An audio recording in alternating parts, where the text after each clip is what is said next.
Find somewhere else to die, my father said, standing in the hallway of the house my mother bought, 6 days after we buried her. He'd already changed the locks.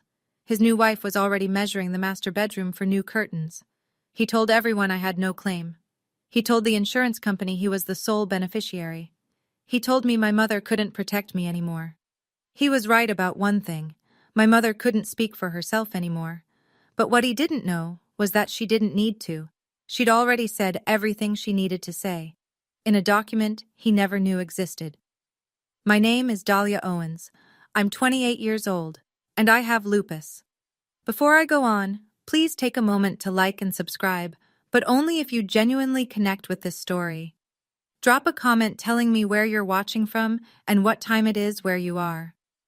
Now, let me take you back to last October, the night my mother's heart stopped, and the day everything changed. The hospital room smelled like hand sanitizer and dying flowers. Someone had left a vase of carnations on the windowsill 3 days earlier, and nobody had thought to throw them out. I was holding her hand. My mother's hand. It was so thin I could feel every bone. Eleanor Grace Owens, the woman who built a financial consulting career from a studio apartment and a library card, weighed 91 pounds. Pancreatic cancer had taken the rest. 14 months. That's what the doctors had given her. She used every single day. Her eyes opened, just barely. She looked at me, and for a second, she was herself again. Sharp, clear, present. "The house is yours, baby," she whispered. "Don't let anyone tell you different." I squeezed her hand. I thought it was the morphine. I thought she was confused, saying things that wouldn't mean anything tomorrow. She closed her eyes. The monitor beeped. Then it didn't. I sat there for 11 minutes before the nurse came in. I know because I counted every second. My father arrived 2 hours later. Denise was with him. His new wife, though he swore she wasn't new, swore they'd only been together a few months. She carried a designer handbag I'd never seen before. Her eyes were dry. Perfectly dry. Richard Owens stood at the foot of my mother's empty bed and said, "At least she's not suffering anymore." He didn't look at me. My hands were swollen. My knees were locked. I was in the middle of a lupus flare so bad I'd been using a wheelchair for the past week. I couldn't stand without the bed rail, and my mother, the only person who ever made sure I could stand at all, was gone. She told me the house was mine. I didn't understand then. I do now. 83 people came to my mother's funeral. I know because Aunt Vivian counted. Eleanor Owens was the kind of woman people remembered. She ran free tax workshops at the community center every spring. She brought soup to every new mother on our block. She once spent an entire Saturday helping a neighbor understand his mortgage paperwork so he wouldn't lose his home. 83 people came for her, and my father stood at the podium and talked about himself. "I lost my partner," he said, gripping the edges of the lectern. "My rock. My anchor." He spoke for 6 minutes. He mentioned my mother's name 4 times. He mentioned his own grief 9 times. I was counting. Denise stood in the front row. Black dress, gold bracelet, new, heavy, catching the light every time she moved. She cried exactly when someone was looking at her and stopped exactly when they turned away. I watched her do it 3 times.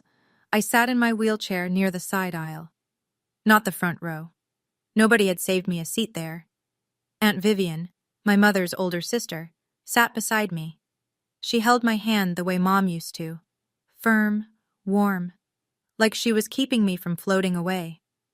"Something's not right with that woman," Vivian whispered, watching Denise dab at dry eyes with a folded tissue. After the service, people lined up to hug Richard. Denise accepted condolences like she was hosting a cocktail party. Gracious nods, soft thank yous, a hand on every arm. I was wheeling myself toward the parking lot when I saw Denise step behind the chapel, phone pressed to her ear. Her voice was low, but I caught every word. "It's done. We can start Monday." She hung up, turned, saw me, smiled. "You should rest, sweetheart," she said. "You look exhausted." 3 days after the funeral. The house still smelled like the lilies people had sent, wilting petals on every surface. Richard called me to the living room. He sat in my mother's armchair, the green velvet one she'd had since before I was born. Denise sat on the armrest beside him, legs crossed, one hand on his shoulder. "We need to talk about the house," Richard said. I was on the couch across from them. My joints ached, my hands were stiff. I'd barely slept in a week. "This house," he continued, "the investment accounts, the life insurance, it all comes to me. I'm the surviving spouse. That's how the law works." Denise nodded. "It's what the law says, sweetie." Richard slid a piece of paper across the coffee table. A quitclaim deed. My name was already typed at the bottom. All I had to do was sign. "Just make it easy," he said. "For everyone." I stared at the paper. The ink was fresh. Someone had prepared this in advance. "Mom told me the house was mine," I said. Richard leaned back. "She was on painkillers. That means nothing." "She said it before the painkillers." His jaw tightened. "Your mother spoiled you. You think you deserve something you didn't earn?" Denise rubbed his shoulder. "Honey, she's grieving. Give her a minute." I didn't touch the paper. "I already have a lawyer," Richard said. His voice dropped. Calm, practiced. "He says your mother died without a will. No will means everything goes to me. That's the law in this state." He stood up, looked down at me. "If you don't sign this by Friday, I'll have you removed." He walked out. Denise followed. She left the quitclaim deed on the table, perfectly centered, like a place setting. Friday was 2 days away.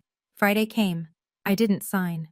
At midnight, my bedroom door opened. No knock, no warning, just the click of the handle and the hallway light cutting across my bed. Richard stood in the doorway holding an empty suitcase. He tossed it onto my blanket. "Pack your things." I sat up. My shoulders screamed. The flare was getting worse. My joints hot, swollen, every movement like grinding glass. "This is Mom's house," I said. "Your mom is dead, and I'm the surviving spouse. This is my house." Behind him, in the hallway, Denise leaned against the wall, arms folded, watching, the smallest smile on her lips. Richard stepped closer. His voice was low, steady, the kind of calm that comes from having already decided. "Find somewhere else to die. Your mother isn't here to protect you anymore."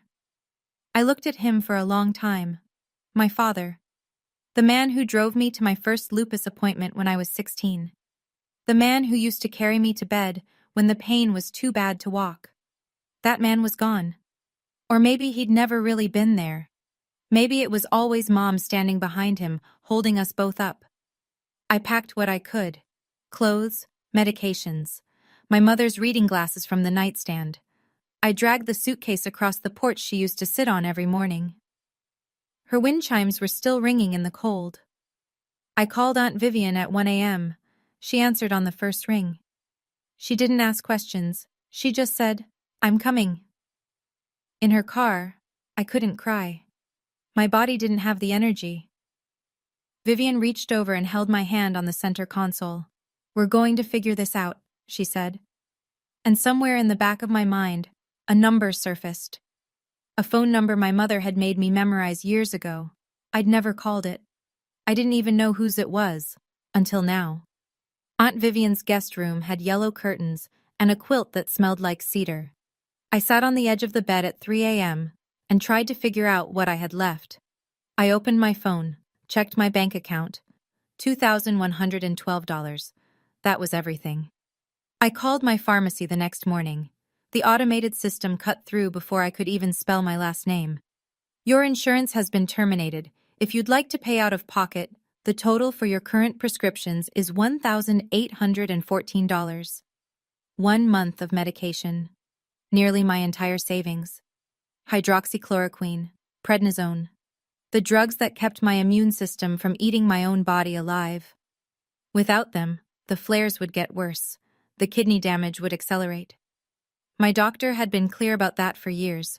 Richard hadn't just taken my home. He'd cut off my ability to stay alive. I sat at Vivian's kitchen table with a mug of tea I couldn't drink because my hands were too swollen to grip it. She sat across from me and watched me stare at nothing. "Your mama told me something once," she said quietly. "It was about a year before she got sick. She grabbed my arm at Thanksgiving, right in the kitchen while Richard was watching football, and she said, 'If anything happens to me, tell Dahlia to call Margaret Hollis.' I looked up. Who's Margaret Hollis? Vivian reached into her purse. She pulled out a folded napkin, old, soft at the creases, a phone number written in blue ink. I don't know, she said. But your mama wrote this down and made me keep it. She said you'd need it when things got bad. I took the napkin. The handwriting was my mother's. Neat, deliberate. Even on a napkin, she didn't rush. Things were bad. Things were as bad as they could get. Or so I thought. Richard moved fast. I'll give him that. Within a week, he'd called every relative in our family. Uncle Thomas, Uncle Gerald, cousins I hadn't spoken to since Thanksgiving 2 years ago. He called them all. His version of the story went like this. Dahlia, still grieving, became erratic. She refused to cooperate with the estate process. She left the house on her own. She was unwell, physically, and he implied, mentally. She needs help, he told Uncle Thomas. I tried. She wouldn't let me. Denise handled the digital side. She posted on the family Facebook group, the one Aunt Eleanor had created years ago for sharing holiday photos and birthday wishes. We tried to help Dahlia, but she wants to do things her own way. Please pray for her. 47 reactions, hearts, praying hands, comments like, so sorry you're going through this, directed at Richard and Denise, not at me. My phone rang for 3 days straight. Cousins, aunts, people I barely knew. Your dad just lost his wife. Don't make this harder. He's trying his best, Dahlia. Maybe you should apologize. I stopped answering. Vivian fielded the calls for me while I lay on her guest bed, staring at the ceiling, feeling the inflammation crawl up my wrists like fire under the skin. One person believed me. One person out of my entire family. Vivian sat on the edge of my bed that night and handed me the napkin again. Call that number tomorrow, she said. First thing. I smoothed the napkin between my swollen fingers. Margaret Hollis. I didn't know her. Didn't know what she did.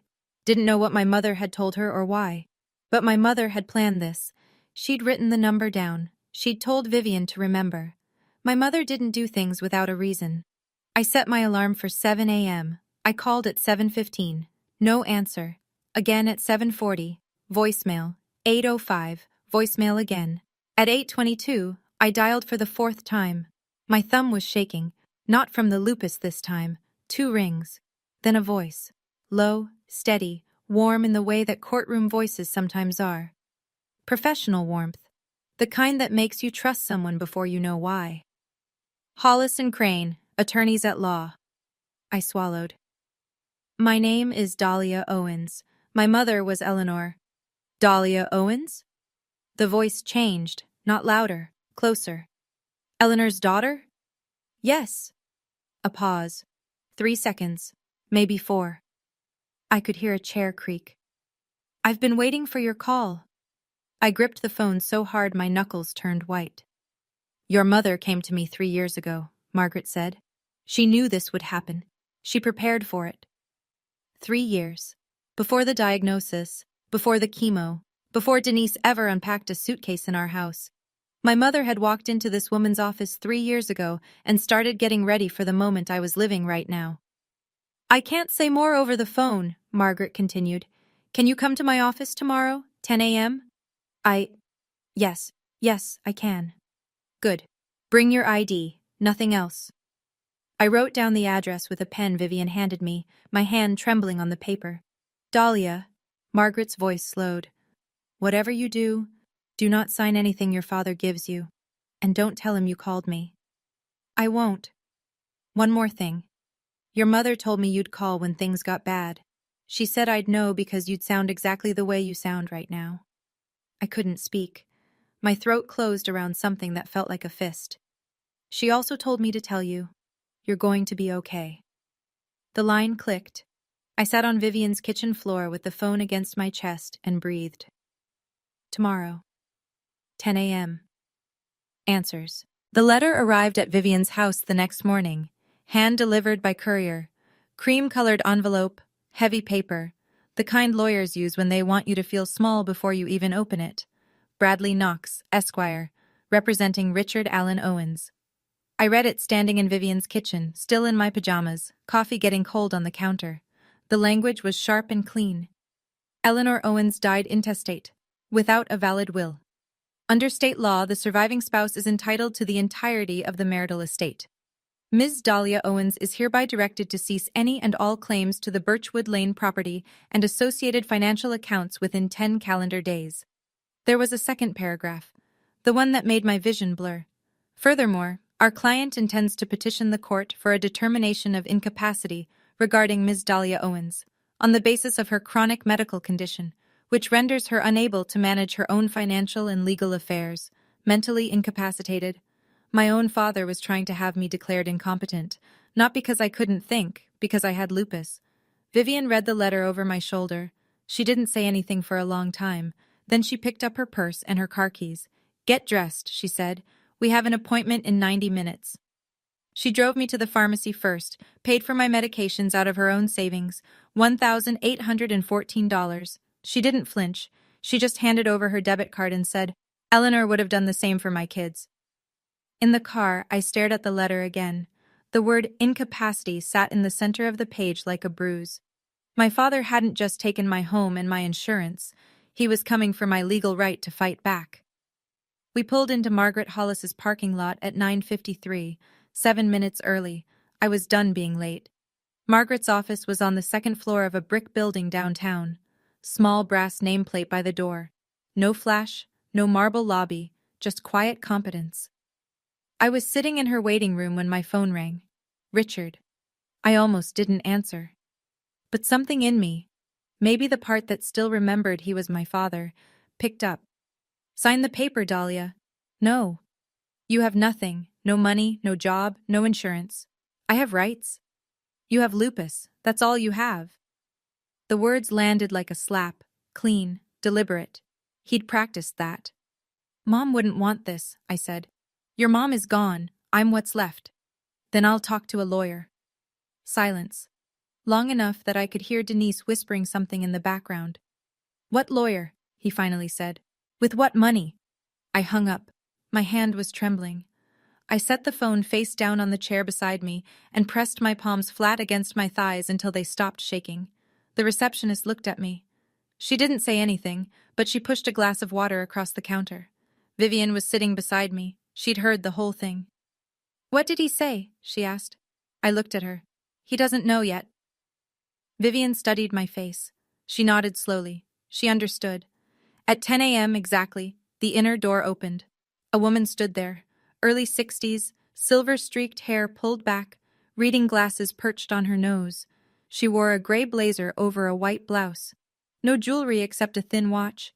She looked like the kind of person who never raised her voice because she never needed to. "Dahlia," she smiled. Not the sympathetic smile people had been giving me for weeks. A real one. Warm and sure. "I'm Margaret Hollis. Your mother was one of my closest friends. Come in." I spent 2 hours in Margaret's office that morning. She told me things I'll share with you soon. But first, I need to tell you what happened while I was there. Because Denise wasn't sitting still either. My phone buzzed as I was leaving Margaret's building. Dr. Nathan Briggs, my rheumatologist, the man who'd been treating my lupus for 6 years. He never called unless something was wrong. "Dahlia, I need you to know something." His voice was careful, measured. "A woman called my office this morning, identified herself as Denise Owens, said she was your stepmother and legal guardian." I stopped walking. Vivian held my arm. "She requested a full copy of your medical records, treatment history, psychological evaluations, medication lists, everything." "What did you tell her?" "I told her no. HIPAA doesn't allow it. She's not your guardian. She's not on any of your forms." He paused. "But Dahlia," she was specific. She asked about cognitive function. She asked if your condition affects your decision-making. My stomach dropped. "They're building a case," Dr. Briggs said quietly. "They want documentation that says you can't take care of yourself." I leaned against Vivian's car. The October wind bit through my coat. "Can I give you some advice?" he said. "Not as your doctor. As someone who's watched you fight this disease for 6 years. Yes. I can't tell you what to do, but I can tell you, protect yourself." I thanked him. Hung up. Told Vivian everything. She gripped the steering wheel until her knuckles went pale. That woman is evil. That night, I sat on Vivian's guest bed and wrote down everything. Every conversation, every date, every dollar, everything my mother had ever said about the house, the accounts, the future. And I remembered something else, a sentence from years ago when Mom thought I was asleep on the couch. Everything's in my name, baby, not his, mine. She'd been talking to someone on the phone. I never knew who. Now I was beginning to understand. Let me take you back to that morning in Margaret's office, the part I skipped. The room was small, but warm. Bookshelves floor to ceiling, legal texts with cracked spines. On the wall behind her desk, a framed photograph. Two young women on a college lawn, laughing. One was Margaret. The other was my mother, 20 years old, with her whole life ahead of her. Margaret caught me looking at it. Fall of '84, she said. Your mother was the smartest person I ever met, and I went to law school. She sat down, opened a drawer, pulled out a leather folder, thick, worn at the corners. Your mother came to me 3 years ago, she said, right after she found text messages on Richard's phone. Messages from Denise. I felt the room tilt. 3 years ago? That was before she was even diagnosed. Exactly. Margaret folded her hands on the desk. She came to me and said, I need to make sure Dahlia is taken care of, no matter what happens to me. She wasn't sick yet, but she was clear-eyed. She saw what Richard was becoming. Margaret opened the folder. Inside I could see stacked documents, tabbed and labeled. She didn't show me the contents. Not yet. Your mother put everything in order, Dahlia. The house, the accounts, everything. What do you mean, everything? She held up a sealed manila envelope. Heavy. Official. My mother's handwriting on the front. Just my name. Dahlia. Your mother wrote this for you, but you'll hear it at the reading. The reading? The formal reading of her will. Margaret leaned forward. Which I will be scheduling within the next 2 weeks. Every relevant party will be required to attend. She paused. Let the weight of it settle. Your mother wasn't afraid of dying, Dahlia. She was afraid of what would happen to you after. I couldn't touch the envelope. I could only stare at my name in her handwriting and feel my chest crack open. Margaret gave me a glass of water. I drank half of it before I realized my hands had stopped shaking. Here's what you need to understand, she said. Your father's lawyer is claiming Eleanor died intestate, without a will. That's the foundation of everything he's doing. The quitclaim deed, the insurance claim, the incapacity petition. All of it rests on the idea that your mother left nothing behind. She tapped the leather folder. He's wrong. Margaret explained it piece by piece. My mother had executed a formal last will and testament 3 years ago. It was notarized by a retired judge, Judge Patricia Henley, a personal friend of Margaret's. 2 independent witnesses signed. And Eleanor had recorded a video statement to accompany it, confirming her wishes in her own voice, on camera, while healthy and lucid. This will is airtight, Margaret said. No competent attorney would challenge it. My mind was spinning. 3 years. My mother had spent 3 years preparing for this and never said a word to me. She also left a handwritten letter, Margaret added. She wanted everyone to hear it. Everyone? At the reading. I'll send formal notice to Richard, to his attorney, and to the relevant family members. They'll all be in the room. I sat with that. The image of Richard, sitting in a room, hearing my mother's words read aloud, words he didn't know existed. You don't have to fight, Dahlia. Margaret's voice softened for the first time. Your mother already fought for you. All you have to do is show up. I cried then, quietly. Not the way I'd been crying all month. Out of pain, out of fear, out of exhaustion. This was different. This was the cry of someone who just learned she wasn't alone after all.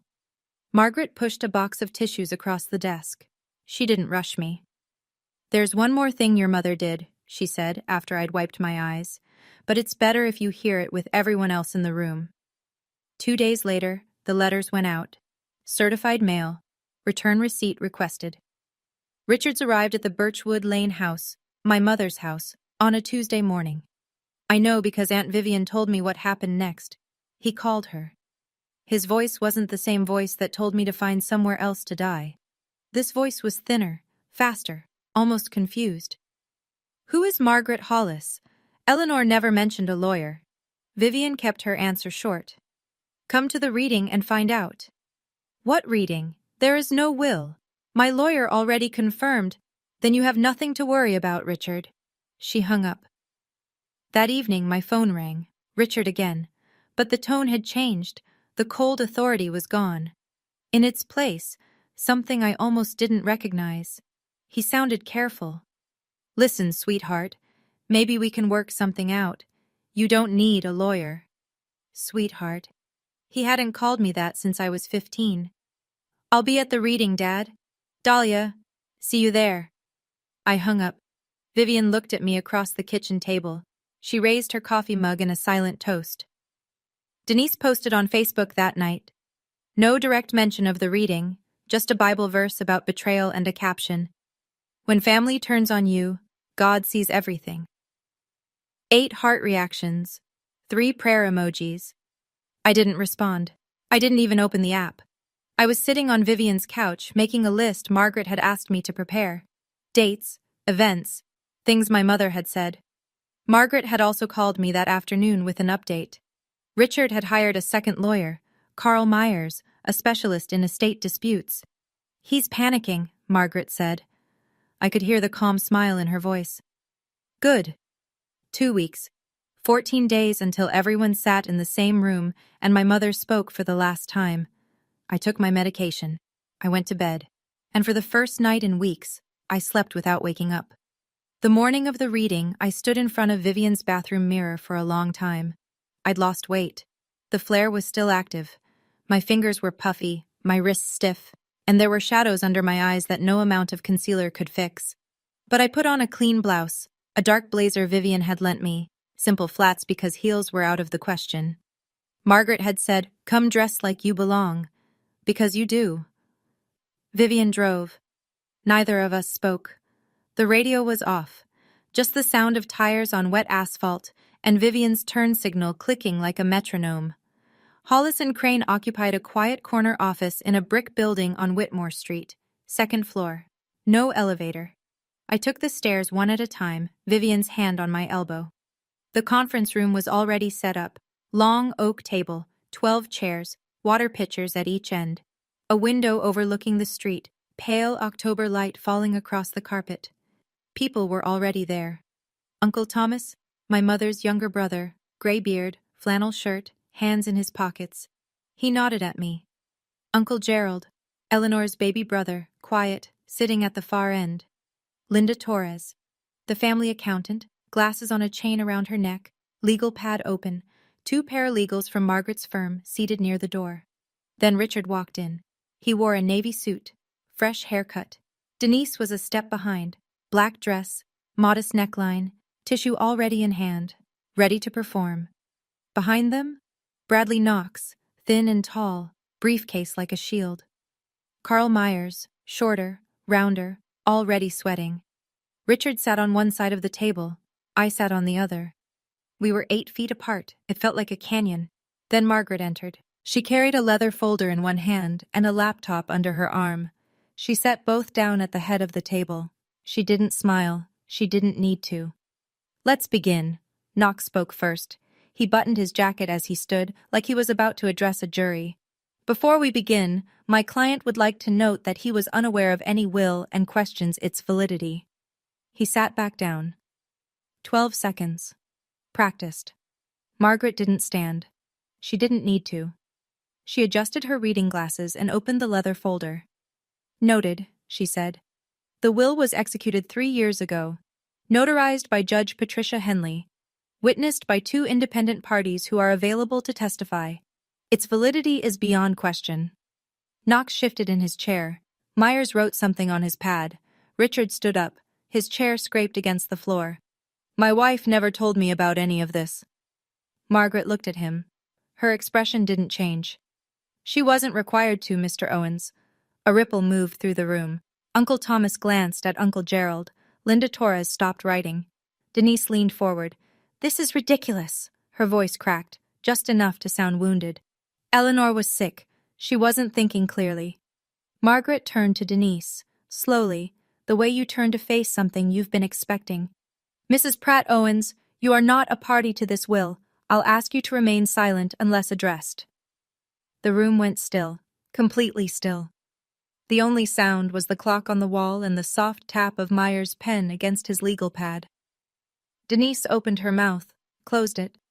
Her hand found Richard's arm, but he didn't look at her. Knox leaned toward Richard and whispered something. Richard's jaw clenched. He sat down. Margaret waited until the silence had fully settled. Then she opened to the first page. Now, let me read the last will and testament of Eleanor Grace Owens, she began. But she didn't get far. Margaret had barely read the preamble, Eleanor's full legal name, the date of execution, the standard declarations of sound mind, when Richard broke. He didn't shout. That would have been easier. Instead, he turned in his chair until he was facing me directly. His eyes were hard. His voice was even.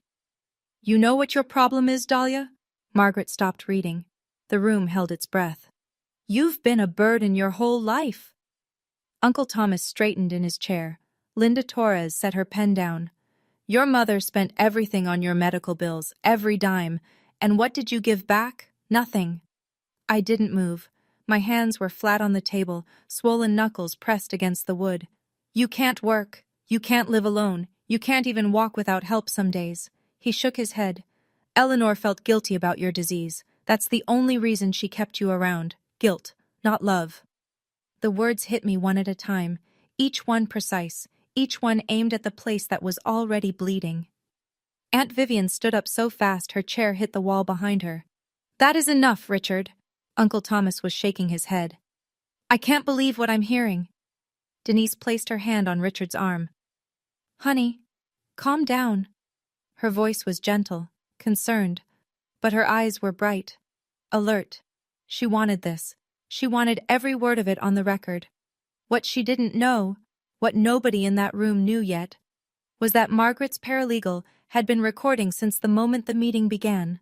Standard procedure for contested estate proceedings in this state. Perfectly legal. I looked at Margaret. She gave me the smallest nod, barely a movement, just enough, and I knew. My mother was about to speak. Margaret let the silence stretch. She didn't rush it. She let every person in that room sit with what Richard had just said. Then she spoke. Quietly. The way a surgeon speaks before the first cut. Are you finished, Mr. Owens? Richard said nothing. His chest was rising and falling. Denise was still holding his arm. Good. Margaret placed both hands on the document. Because your wife had something to say about all of that. She turned to the first substantive page. The room was so quiet I could hear Uncle Gerald's breathing from the far end of the table. Margaret read, I, Eleanor Grace Owens, being of sound mind and body, hereby declare this to be my last will and testament, revoking all prior wills and codicils. She continued through the standard clauses, executor designation, revocation language, state compliance. I watched Richard's face. He was still, waiting. Then Margaret reached the first bequest. To my daughter, Dahlia Marie Owens.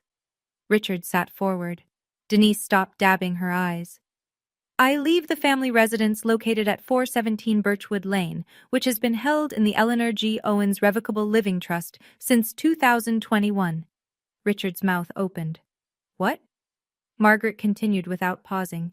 The property was transferred into the trust on March 14, 2021. The trust names Dahlia Marie Owens as sole beneficiary upon my passing. That's impossible. Richard gripped the edge of the table. My name is on that deed. I signed. Your name was never on the deed, Mr. Owens. Margaret looked up from the page. Her glasses caught the light. The property was purchased with Eleanor's separate funds in 2014. It was always Eleanor's separate property. The trust simply formalized that. The color left Richard's face. Not slowly.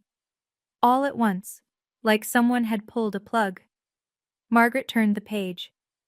And that's just the house. Shall I continue? Margaret continued. The life insurance policy through Pacific Mutual.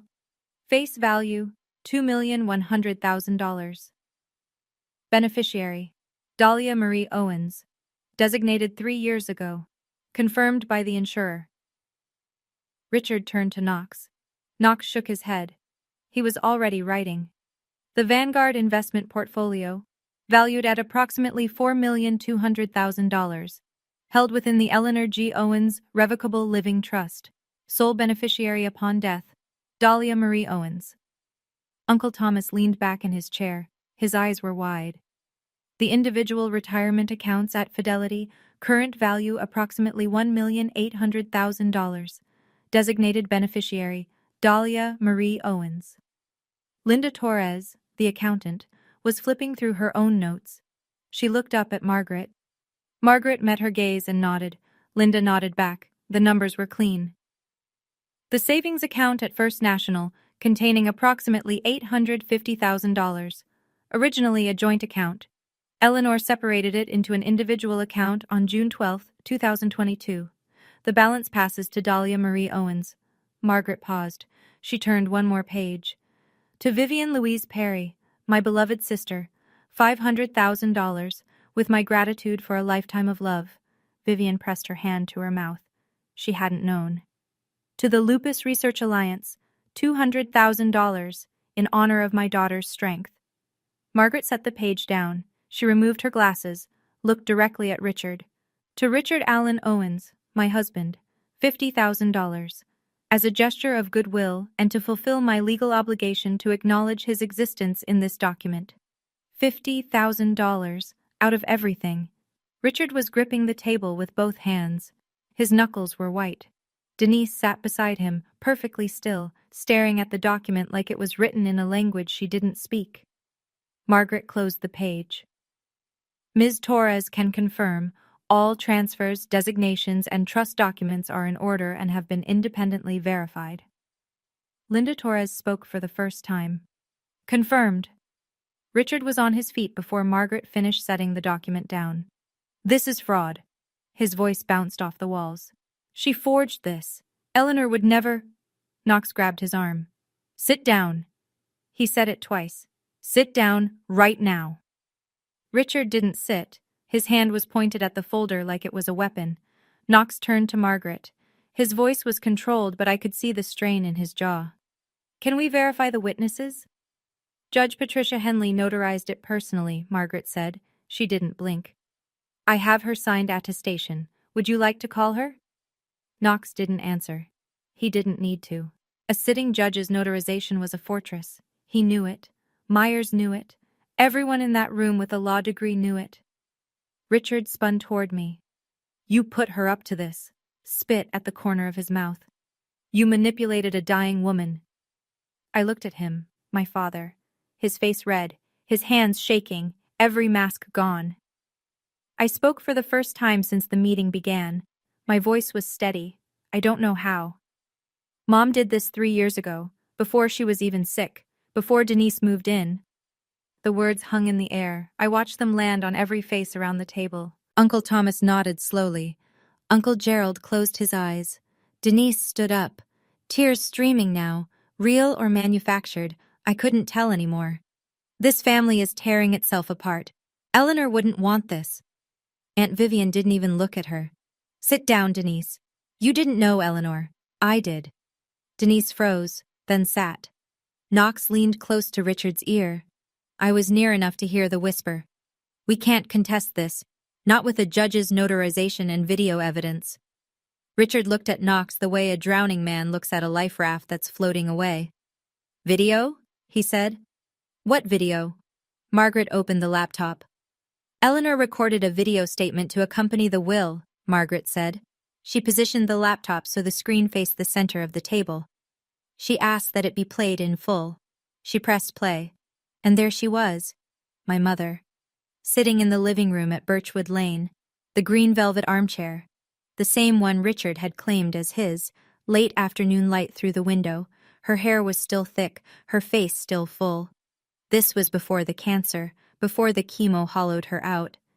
She was wearing the blue cardigan I'd given her for Christmas 3 years ago. If you're watching this, she said, then I'm gone. Her voice was clear, calm. The voice I remembered from bedtime stories and doctors' waiting rooms, and every single night she sat beside me during a flare, rubbing my hands until I could sleep. And I'm guessing Richard is sitting in that room right now, angry. I looked at Richard. He flinched, just slightly, like she'd tapped him on the shoulder from somewhere he couldn't see. I want Dahlia to know something. Mom looked directly into the camera. You were never a burden. You are the best thing I ever did. Your lupus doesn't define you. Your heart does. Aunt Vivian grabbed my hand under the table. I put everything in your name because I trust you.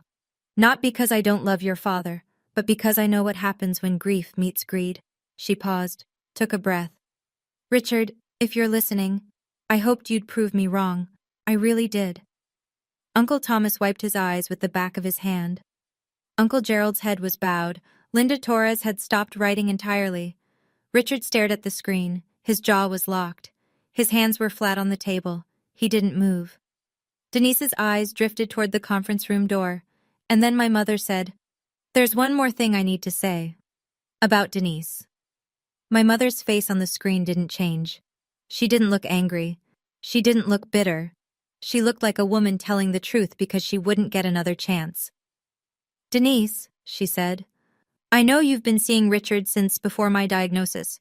I found the messages on his phone 2 months before I went to see Margaret." The room stopped breathing. I turned to look at Denise. The tissue was frozen against her cheek. Her eyes were fixed on the screen. The performance was over. Richard's head snapped toward Denise. "You told me she never—" "I don't say this out of bitterness," my mother continued, her voice cutting cleanly through the room. "I say this because Dahlia deserves to know, and everyone in this room deserves to know, that the decisions I made were based on facts, not feelings." Uncle Thomas's hands were gripping his knees. Uncle Gerald looked at Richard with an expression I'd never seen on his gentle face before. Disgust. Mom went on. "Richard chose Denise before I even started chemo. I chose to protect my daughter." My chest ached, not from the lupus, from the weight of understanding. My mother had known everything. She'd watched her husband fall for someone else while she was still healthy, still present, still making dinner and folding laundry in a house she knew she might lose. And she didn't scream. She didn't beg. She went to a lawyer and built a wall around me. "Dahlia," Mom said. She smiled then. Small, sad, beautiful. "Live your life. Take care of your health. And remember, you don't owe anyone who chose to leave you." The screen went dark. Nobody spoke. Denise picked up her handbag. She stood. She walked to the door, opened it, and left. She didn't look at Richard. She didn't look at anyone. Richard sat alone on his side of the table. No wife, no new wife, just a man in a navy suit, staring at a closed laptop with 12 people watching him become exactly what my mother said he would. Margaret closed the laptop. She placed her glasses back on. When she spoke, her voice was the same as it had been at the start, measured, professional, utterly unshakable. "The trust transfers effective immediately. Dahlia Marie Owens is the sole owner of the Birchwood Lane property." She turned a page in the folder. "Regarding the life insurance policy and investment accounts, I've already filed the necessary documentation with the respective institutions. Dahlia's beneficiary status has been confirmed by each one." Knox was packing his briefcase. He hadn't spoken since the video. Myers was staring at his blank legal pad like it owed him an explanation. Margaret looked at Richard. "Mr. Owens, you have 30 days to vacate the Birchwood Lane property, as you are no longer a legal occupant." Richard's voice came out small. Smaller than I'd ever heard it. "She can't just kick me out of my own home." "It was never your home, Mr. Owens." Margaret's tone held no cruelty, just facts. "The deed has been in Eleanor's trust since 2021. You were a permitted occupant. That permission ended with Eleanor's passing, and the terms of the trust." Knox stood. He touched Richard's shoulder. "Let's go." Richard didn't move. "We'll need time to review," Knox said to Margaret. It was the kind of thing lawyers say when there's nothing left to review. "Of course," Margaret replied, "but the law is clear, and the clock starts today." Knox guided Richard to his feet. They walked toward the door. Richard's steps were slow, heavy, like the floor had gotten deeper. He didn't look at me. He didn't say goodbye. He didn't say anything at all. He walked out the same way he walked into my mother's hospital room the night she died, late and alone. 3 days passed.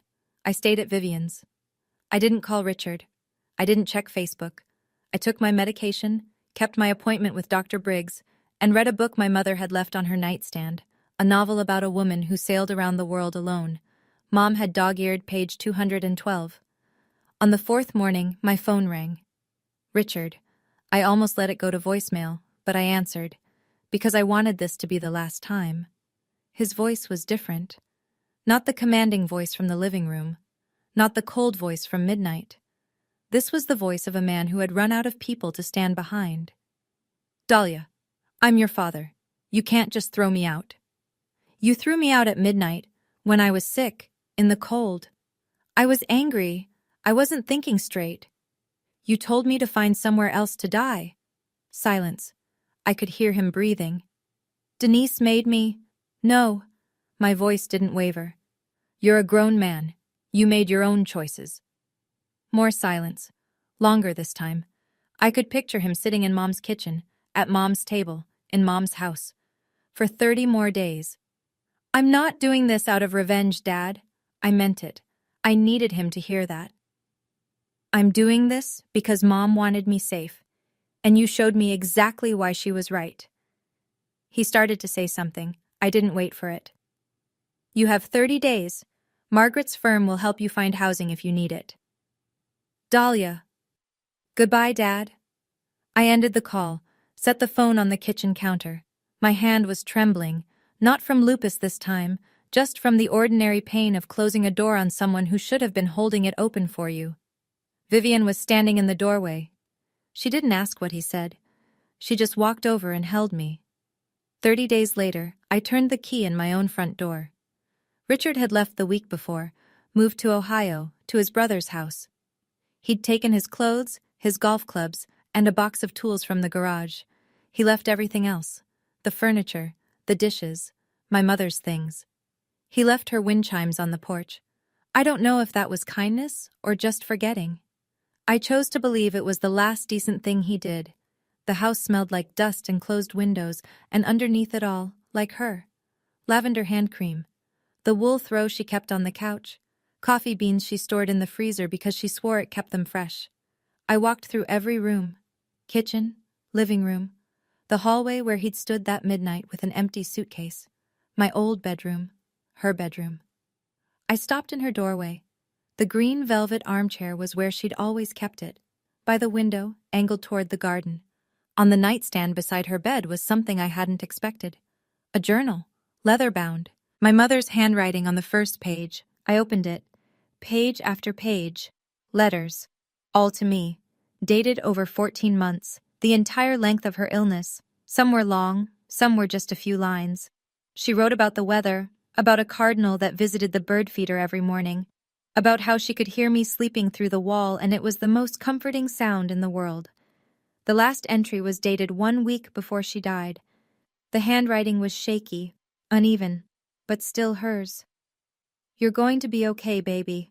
I made sure of it. I sat on her bed. I held the journal against my chest. And I cried. Not from grief, not from anger, not from relief. From the simple, overwhelming knowledge that I was loved by someone who planned for a future she would never see. The wind chimes on the porch sang through the open window, and for the first time in months, I could breathe. Here's what happened to everyone after that room emptied. Richard moved to Columbus, Ohio. He stayed with his older brother, Gary, in a 2-bedroom apartment off the interstate. He had $50,000. After Knox's legal fees and Myers's consultation charges, $12,000 between them, he had 38. No house, no investments, no wife. Denise left the reading that day and didn't come back. Not to the house, not to Richard's phone calls, not to anything. 2 weeks later, Richard came home to Birchwood Lane, while he was still within his 30 days, and found her closet empty, every piece of jewelry, every shoe, gone. She filed for separation the same week. Richard told Aunt Vivian she'd changed her number. I learned later, through Margaret, that Denise had been trying to petition for custody of her 2 children from her first marriage. Her entire case depended on demonstrating financial stability. Without Richard's money, without my mother's money, she had nothing to show the judge. The petition was denied. The community found out. Not because I told anyone. I didn't post anything. I didn't call anyone. Uncle Thomas told one person. That person told two more. Within a month, the same relatives who had called to lecture me about being ungrateful were leaving voicemails I didn't return. We didn't know the whole story, Dahlia. We're so sorry. We should have listened. I didn't blame them, not really. Richard had told a good story. He always did. But the truth was louder. It always is. It just takes longer to arrive. I didn't need the world to know what happened. The people in that room knew. And that was enough. Margaret sent me a final letter a week after the 30 days were up. Short, professional. One line at the bottom in her own handwriting. Eleanor would be proud. I am too. The first thing I did with my mother's gift was make sure I could stay alive. I enrolled in a comprehensive health insurance plan, the kind that covers rheumatology, lab work, prescriptions, and the kind of emergency room visits that lupus sometimes demands at 2 a.m. I hadn't had insurance in 5 weeks. Those 5 weeks had cost me more fear than I can describe. Dr. Briggs ran a full panel at my first appointment back. He looked at the results and looked at me over his reading glasses. Your labs are better than they've been in 2 years. He set the chart down. Stress kills, Dahlia. Peace heals. I started working again, part-time at first, 3 days a week at a community outreach center downtown. Social work. The thing I'd gone to school for before lupus interrupted everything. My role was simple, helping women navigate financial abuse in family systems, helping them understand what they were entitled to, helping them find lawyers like Margaret. There were days I couldn't get out of bed. Lupus doesn't care about your plans. But now I had the resources to rest when I needed to see a specialist when a flare hit, to live without the terror of choosing between groceries and medication. Aunt Vivian came over every Saturday. She brought containers of soup and gossip about her neighbors, and the quiet, steady presence that reminded me I still had family worth the word. I did one more thing. I sat down with Margaret and set up a trust of my own, not because I needed to protect myself from anyone, but because my mother taught me what preparation looks like, what love looks like when it thinks ahead. I didn't inherit just money. I inherited my mother's courage, and I intended to use it. 6 months later, a letter arrived. Handwritten, postmarked Columbus, Ohio. I recognized his handwriting before I opened it, tight, slanted right, the same hand that signed my permission slips in elementary school. Dahlia, I made mistakes. I know that now. I miss your mother. I miss you. Can we talk? Dad. I sat with the letter for a long time, on the porch, in Mom's chair, the wind chimes turning slow circles above my head. I didn't feel anger. That surprised me. I expected anger, the way you expect thunder after lightning. But it didn't come. What came instead was something quieter, a clear understanding that some doors need to stay closed, not out of hatred, out of honesty. I went inside. I sat at the kitchen table. I pulled out a piece of stationery my mother used to keep in the hallway drawer, cream paper, her initials embossed at the top. I wrote, Dad, I don't hate you, but I can't trust you, and I won't pretend to, just to make you feel better. If you're serious about changing, start with yourself, not with me. I wish you well. But my door is not open right now, maybe one day, but not today. I folded the letter, sealed the envelope, wrote his address, walked it to the mailbox. I didn't shut the door forever. I want to be clear about that. I didn't make some grand declaration about never speaking to my father again. That would be a different kind of cruelty, and I've had enough cruelty for one lifetime. But I didn't open the door out of guilt either, or loneliness, or because someone told me I should. If that door opens again, it'll be because I'm ready, not because I'm pressured. I went back to the porch. The wind chimes caught a breeze. I listened to them the way I used to listen to my mother humming in the kitchen. Not the melody, just the fact that it was there. I'm not telling you this story because I want sympathy. If that's what you heard, let me try again. I'm telling you because somewhere out there, someone is listening to this at 2 a.m. Maybe on their phone, maybe through earbuds so nobody else hears. And maybe that person just lost someone they love. Or maybe they're being told they're a burden. Or maybe their family is fighting over things that should be sacred, a house, a promise, a name on a piece of paper. If that's you, I want you to hear this. My mother taught me that love isn't just words. Love is preparation. It's sitting in a lawyer's office when you're healthy and thinking about what happens when you're not. It's putting someone's name on a trust they don't even know about because you know the storm is coming and they'll need shelter. If you have a sick child, a vulnerable parent, a family member who depends on you, please talk to a lawyer, set up a trust, write a will, name your beneficiaries, don't leave it to chance. Don't assume the people around you will do the right thing when you're gone. Some will, some won't, and by then, you won't be there to find out.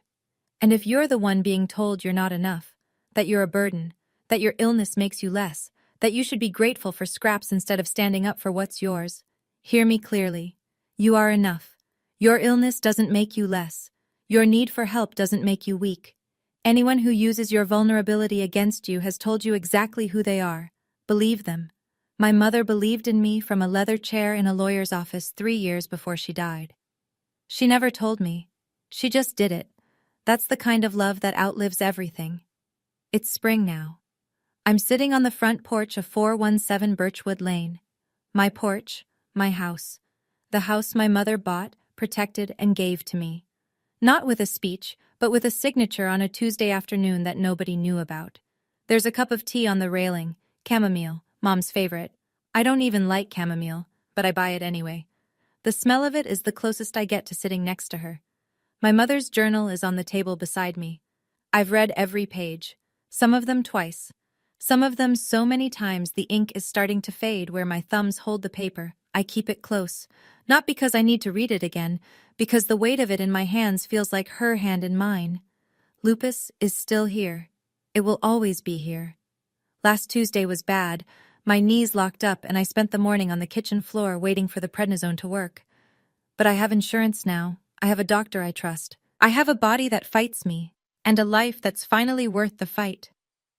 In the garden, something catches my eye. Along the back fence, where the sunlight hits first in the morning, a row of tulips, red and yellow, tall and open. My mother planted them last spring, 9 months before she died. She was already in treatment, already losing weight, already tired in a way that sleep couldn't fix. But she knelt in the dirt with a trowel and planted bulbs she knew she would never see bloom. She planted them for me. My mother planted tulips she'd never see bloom. That's what love looks like. I close the journal. I lean back in the chair.